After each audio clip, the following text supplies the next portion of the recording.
Food has always been a staple in the structure of the culture of the African American community. From the past, African Americans have been wont to harvest their own food and use all resources to make a meal. By analyzing PWIs and HBCUs, we examine the cultural health differences among the races. Records show that obesity is the #1 cause of heart disease in African Americans. In turn, heart disease is the #1 cause of death in the African American community. So where do these unhealthy eating habits start? They didn't get what I call the luxurious foods. Like they would slaughter a hog or a pig, and they would have pork chops and the tenderloin and all.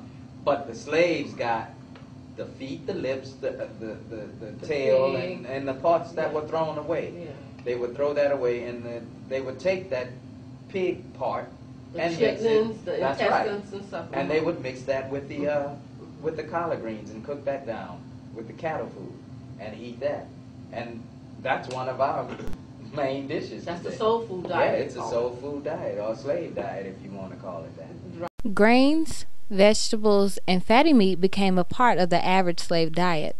This way of eating transcended down the generations and is still found in today's African American diets.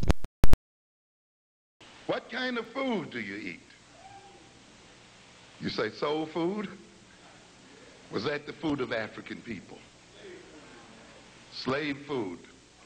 The food that we find most satisfying. The food that we find that sticks to our ribs. The food that we call down home. A food that we learn to eat in the quarters. And yet we dare say that we have escaped slavery. Even with the many health risks, historical black colleges and universities have adopted the diet as well.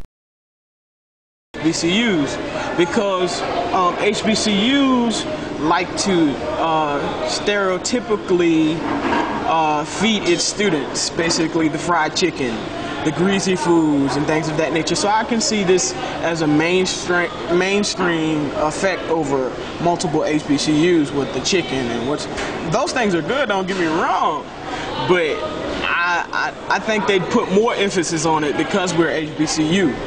You know, we don't ever have focaccia or tortellini or something like that. We're always pumping the chicken, or we're always pumping the fried fish or whatever.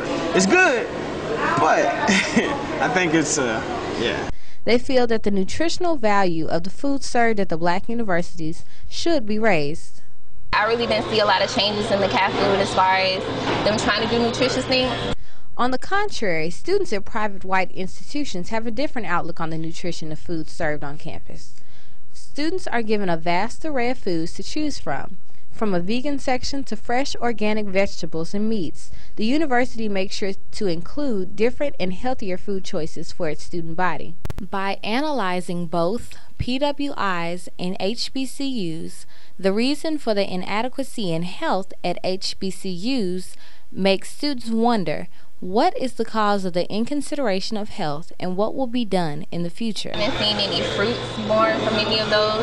Ms. Fisk last year was really, nutrition oriented and stuff like that, but I really didn't see a lot of changes in the cat food as far as them trying to do nutritious things.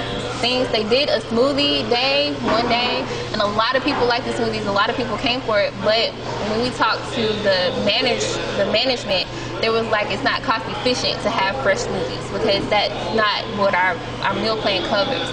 So a lot of times when we talk to them about those types of things, it always goes back to cost and the fact that we can't afford, healthier things, fresh fruit, fresh vegetables and stuff like that. You go back to the cheaper thing, which is greasy fried food.